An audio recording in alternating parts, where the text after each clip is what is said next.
Buenos días, tardes o noches a la hora que estén viendo este video.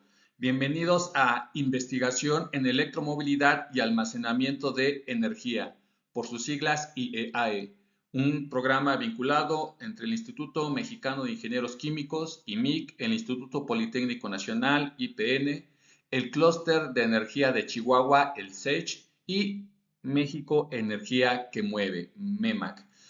Hoy lunes 25 de agosto del 2025, en este capítulo 2 de la temporada 7, su servidor Leandro Brito Barrera, platicaré de la introducción a los materiales poliméricos para la adquisición y el almacenamiento de hidrógeno. El contenido vierte en tres tópicos: una introducción propiamente, la producción de hidrógeno y su uso industrial. Estos dos temas son recordatorios de videos en temporadas pasadas, y propiamente ya lo que es los métodos y materiales para almacenamiento de hidrógeno en estas estructuras poliméricas. ¿Y qué es una estructura polimérica? Un polímero es una sustancia compuesta por grandes moléculas o macromoléculas formadas por la unión mediante enlaces covalentes de una o más unidades simples llamadas monómeros. El monómero más interesante que vamos a ver aquí es el boro, y un monómero, el centro que aquí se ve sería el negrito. El más usado para la industria química es el boro, y con eso podemos almacenar hidrógeno. Entonces vean que aquí hay un centro negro y a las orillas tiene un punto rojo y un blanco, y del otro lado tiene otro punto blanco. Y en cualquiera de esta estructura, el monómero del punto negro en medio grandote y que tiene un punto rojo y blanco de un lado y un punto blanco solito del otro, ese es el monómero que se está uniendo muchas veces para formar el polímero. Y cuando el centro es el boro, es el que más se está usando ahorita para su almacenamiento químico. Debido a su gran variedad de propiedades, tanto los polímeros sintéticos como los naturales desempeñan un papel esencial en nuestras vidas. Los polímeros abarcan tanto los plásticos sintéticos, que todos los conocemos como el polietileno, así como los biopolímeros. Naturalmente, el biopolímero más conocido es el ADN y las proteínas, que son fundamentalmente para la estructura y funcionamiento de nosotros como seres biológicos. Recuerden que muchos dicen que la biología es una aplicación de la química, que la química es una aplicación de la física, y la física es las matemáticas aplicadas. Entonces, todo está relacionado. Y en el tenor de saber cuáles son las ventajas de hidrógeno como un vector energético, recordar lo que hemos hablado en las temporadas pasadas, principalmente en la temporada 1, el hidrógeno presenta mayor relación energía-peso de todos los combustibles conocidos hasta el momento. Es decir, por cada gramo de masa obtienes mucho más energía. Posee una buena característica para ser empleado en motores de combustión, ya que requiere poca energía para el inicio de la misma.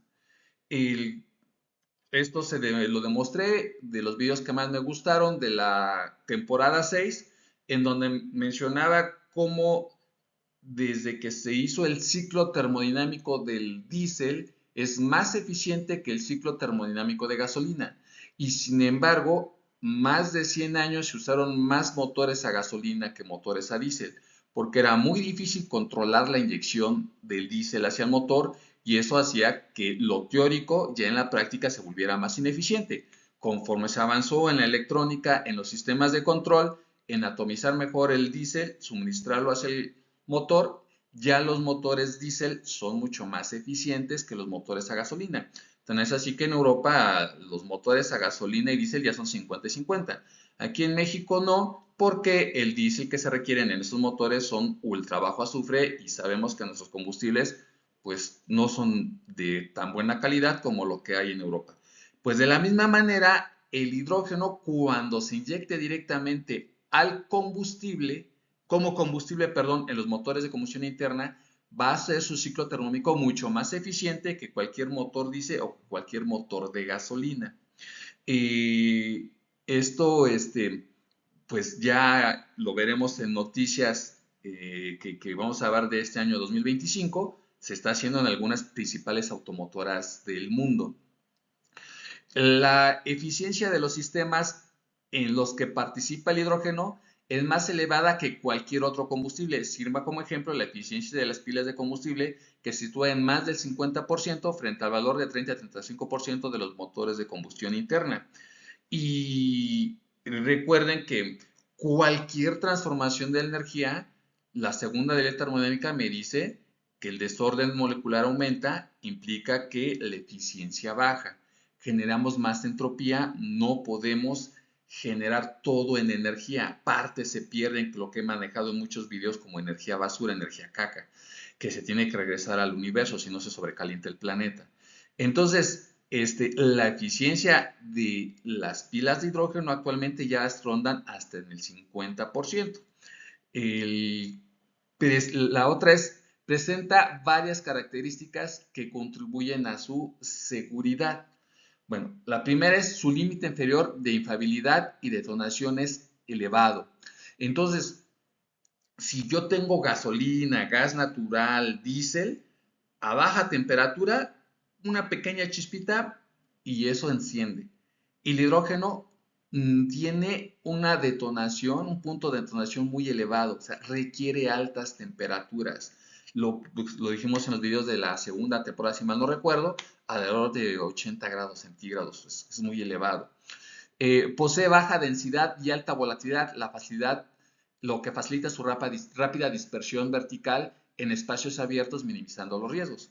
Y también en ese mismo video mencionaba que es más fácil que explote una gasolinera donde hay gasolina o diésel, porque al haber una fuga de gasolina o de diésel se queda en el nivel bajo. Es difícil, como es pesado, no sube fácilmente y rápidamente se concentra. Y a pocas concentraciones de gasolina, eso arde. El hidrógeno no, si hay una fuga, es tan ligero que inmediatamente se dispersa, se va hacia arriba. Y para que pueda incendiarse, requiere altas concentraciones, de 5 veces la concentración de la gasolina. Entonces, de entrada se va a dispersar más rápido, pero para que pueda encenderse necesita que esté tanto tiempo la fuga que haya 5 veces la concentración de hidrógeno respecto a lo que hubiera de gasolina para poder incendiarse. Aunque su baja densidad energética por unidad de volumen dificulta su almacenamiento, también implica que la energía liberada en la combustión de un determinado volumen es inferior a de otros combustibles, lo que puede ser un factor de seguridad adicional en ciertos escenarios. Importante, cada gramo de hidrógeno me genera más energía por su poder calorífico que tiene inferior, que es el mayor que cualquier otro combustible. Pero cuando ese hidrógeno se vuelve gas, pues implica que el volumen es pues, muy grande. Eso implica que para que yo tenga un gramo, el volumen va a ser muy grandote. Implica que a volúmenes pequeños, pues tengo poca energía. Pero eso implica también que es algo de seguridad porque inmediatamente, como tengo poca energía en volúmenes pequeños, no enciende.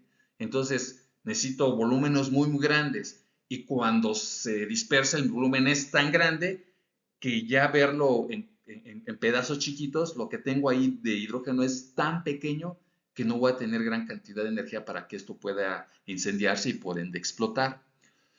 No es tóxico, por lo que en el caso de no existir combustión no hay riesgo para los humanos. O sea, se está fugando, lo estoy respirando, no pasa nada. Lo que sí es un hecho es que si lo respiramos no lo percibimos porque el hidrógeno es inoloro. Entonces sí se le pone un pequeño gas en el almacenamiento de hidrógeno para percibir el aroma de que hay fuga. Es un elemento muy abundante en la naturaleza, principalmente combinado con otros elementos como con oxígeno que me da el agua. Y sabemos que este planeta, eh, más del 70% es agua. Y de ahí podemos separar el hidrógeno. Contexto. El 80% de la demanda actual de energía primaria a nivel mundial todavía proviene de combustibles fósiles, que incluyen el petróleo, el gas natural, el carbono. Eso significa que aproximadamente el 80% de la energía utilizada en el mundo, su origen sigue siendo fósil. Las fuentes de energía renovables pueden utilizar ampliamente la producción de almacenamiento de hidrógeno. Entonces, una forma muy fácil de obtener hidrógeno es el hidrógeno verde usando fuentes renovables que producen electricidad. Hago la electrólisis y separo el hidrógeno del oxígeno. En comparación con otros combustibles, el hidrógeno tiene ventajas significativas como alta densidad de energía. 120 megajoules por cada kilogramo. 120 megajoules. Si ustedes lo quieren ver como se entrega la energía eléctrica, que son megawatts hora, bueno, pues aquí serían 120 megawatts segundo por cada kilogramo. Es mucho, vaya, o sea, el tener una termoeléctrica de más de 100 megawatts implica gastos y gastos de gas natural. Aquí un kilogramo te da 120 megawatts segundo y cero emisiones, porque a la hora de hacer la combustión, el hidrógeno se une con el oxígeno y me vuelve a regresar agua. O si el hidrógeno, una pila de hidrógeno se combina con el oxígeno, no hay combustión, pero sí me sale otra vuelta el agua y la electricidad que se almacenó en ese hidrógeno. Numerosos estudios se han realizado por científicos para hacer nuevos materiales en almacenamiento de hidrógeno de forma química y para preparar e identificar nuevos sistemas de catalizadores heterogéneos para producir hidrógeno a partir de estos materiales, como el caso que vamos a ver, que es el boro. Existen varios productos químicos de origen de hidrógeno como el ácido fórmico, la amina borana, el metalamina borano y dimetalamina borano. Por ejemplo, el dimetalamina borano, sí los podemos encontrar en la casa con algunos productos de limpieza muy extremos, no son tan comunes, pero si tengo esto de fácil obtención para la casa, puedo hacer mis pilas de hidrógeno caseras y me ahorro estar pagando la energía eléctrica a Comisión Federal de Electricidad.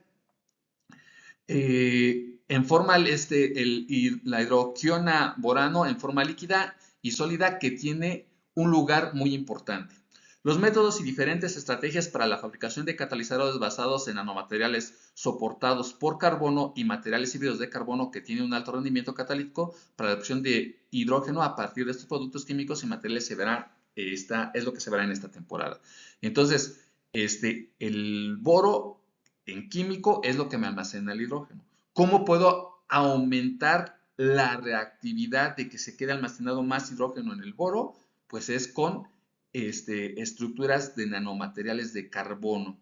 Y que del carbono de la temporada pasada hablamos bastante, principalmente del grafeno. Entonces, ¿cuál es la producción de hidrógeno y su uso industrial? Vean que ya hablamos de cómo obtenemos el hidrógeno, que el gas natural es azul, que el carbón es gas natural nos da hidrógeno azul, carbono nos da hidrógeno negro, las fuentes renovables nos dan hidrógeno verde, la hidroeléctrica también nos da hidrógeno verde, la nucleoeléctrica nos da hidrógeno magenta. El detalle es que el hidrógeno, como la parte del sol, genera tanto calor que podemos tener hidrógeno directamente por calentamiento. Recuerden que lo hablamos en una de las temporadas. A 900 grados centígrados, el hidrógeno se separa del oxígeno en el agua, de manera natural.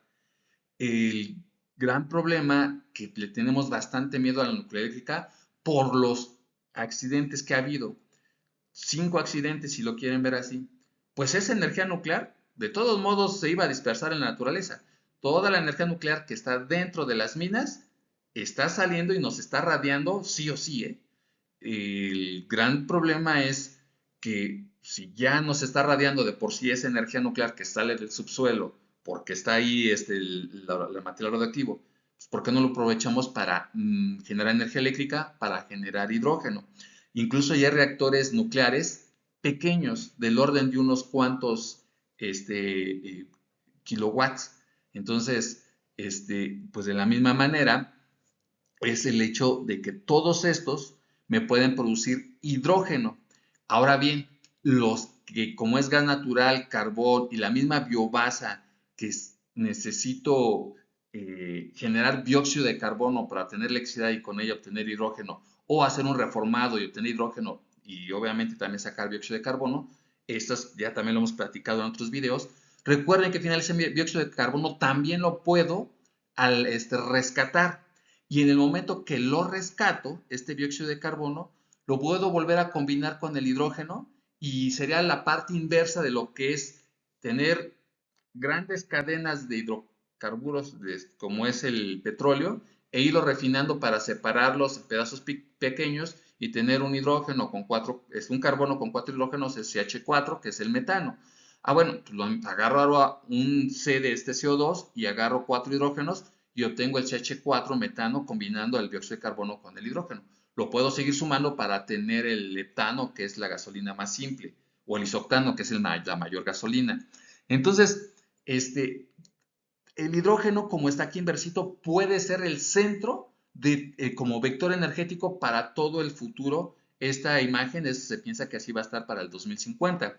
Obviamente podemos tener esta red eléctrica como se produce energía eléctrica con todos estos medios, pero también podemos tener hidrógeno entregado a pilas de hidrógeno que también entregan electricidad a nuestra industria, a nuestras casas. Incluso recuerden que una de las videos de esta temporada va a ser cómo podemos hacer con las nuevas reformas de energía, la ley del sector eléctrico del 18 de marzo de 2025, usar estos sistemas de hidrógeno para redes caseras de 100 megawatts que no necesitan alto voltaje. Ahora bien, ¿qué es lo que he dicho? Bueno, todo esto requiere separar el hidrógeno, ya sea del gas natural o del agua, con la electricidad en estas fuentes renovables. Pero también la temporada pasada, al final les dije, la noticia más grande del 2024 fue que ya hay reservas de hidrógeno blanco por 1000 años, más allá de lo que hay de petróleo, de carbón y de cualquier otro combustible. El hidrógeno blanco ya está separado, está en el subsuelo. Lo saco y directamente a meterlo a mi pila de hidrógeno a producir electricidad para la industria, para los casas o para los vehículos. O lo puedo meter para motores de combustión interna. El hidrógeno blanco, señores que hacían extracciones de petróleo, Pemex es un cadáver insepulto, debe 70,000 millones de dólares y no va a poderlos pagar. Como no los ha podido pagar, los que hacían la extracción de petróleo no han podido extraerlo, Pemex no ha podido refinar más y se ha vuelto una bola que va creciendo y que no les ha podido pagar. Entonces, pues ya empezamos a explorar el hidrógeno blanco y a sacarlo y hacer toda esta red de hidrógeno. Ahora bien, los métodos como la absorción de hidrógeno utilizado en materiales químicos y materiales de alta superficie son ampliamente estudiados. Los estudios sobre materiales destinados a ser desarrollados para el almacenamiento de hidrógeno en condiciones de habitación y en entornos presurizados se están adecuando continuamente para tener estas redes de hidrógeno. Entre los sistemas en los que la energía del hidrógeno se convierte en energía eléctrica, las pilas de combustible son las mejores. ¿Cómo podemos hacer estas pilas de combustible? Bueno, pues tenemos los métodos y materiales para almacenar el hidrógeno, que es los almacenamiento físico, que lo vimos en la segunda, tercera temporada, que son en tanques comprimidos, en tanques criogénicos. En la parte de almacenamiento químico son los solventes, como las redes metalorgánicas, como los materiales basados en carbón, que se vio la temporada pasada. Los híbridos metálicos, que se ha visto poquito de ellos, tanto híbridos de metales simples como híbridos de metales complejos, se van a ver más en futuras temporadas. Y lo que se va a ver en esta temporada, los híbridos químicos, que pueden ser hidruros de boro o boranos de amoníaco. Y en el caso de estos químicos que producen el almacenamiento químico de hidrógeno, incluyen amoníaco, hidrocarburos, carbohidratos, compuestos orgánicos, líquidos, hidruros metálicos y ácido fórmico. Y el ácido fórmico también lo podemos encontrar en nuestra casa y hacer nuestras pilas de hidrógeno caseras y ya dejar de pagar electricidad a Comisión Federal de Electricidad. Los hidruros químicos tienen la densidad de energía más alta que los hidruros metálicos. Entonces, además de eso, los hidruros químicos son más baratos, me almacenan más energía que los hidruros metálicos y además se puede hacer a temperaturas más cercanas a la temperatura ambiente. Además, los costos de los hidruros es una limitante. Bueno, es más barato producir los hidruros químicos que los hidruros metálicos. Se han estudiado derivados del borano, como el borano amoníaco y otros derivados utilizando en el almacenamiento de hidrógeno, de alcali y sus derivados. Se observa que la estabilidad catalizadora disminuye con el uso creciente de catalizadores obtenidos de carbono. Y ustedes lo pueden ver finalmente en esta imagen. Los hidruros metálicos son rojitos y vean, necesitan altas temperaturas, hasta casi 400 grados centígrados. Y pues tenemos densidad de energía en porcentaje, en peso, alrededor del 8-10%, cosa que también puedo obtener del 8-10 hasta el 12% con los amarillitos que son hidruros químicos y que vean que están aquí en el rectangulito cerca de 0 a 100 grados centígrados. Lo que más nos interesa es estar en temperatura ambiente, alrededor de los 30 grados. Y alrededor de los 30 grados, vean que no hay gran cosa aquí mostrado, porque lo que más están alrededor de los 50, que ya son estos amarillitos, y que sí tienen que ver con la parte de amoníacos con hidruros.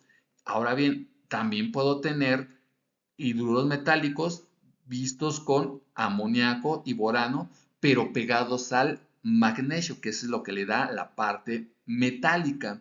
Lo otro es nada más hidruro, magnesio, boro, pero visto desde el punto de vista químico, no, sigue siendo el punto de vista físico. Para que sea químico hay que quitarle el magnesio y entonces sí ya estaremos por acá como un amoníaco borano y ya estaremos dentro de las temperaturas alrededor de 50 grados centígrados y produciendo alrededor del 10% en peso de lo que se está almacenando en estas pilas de combustible.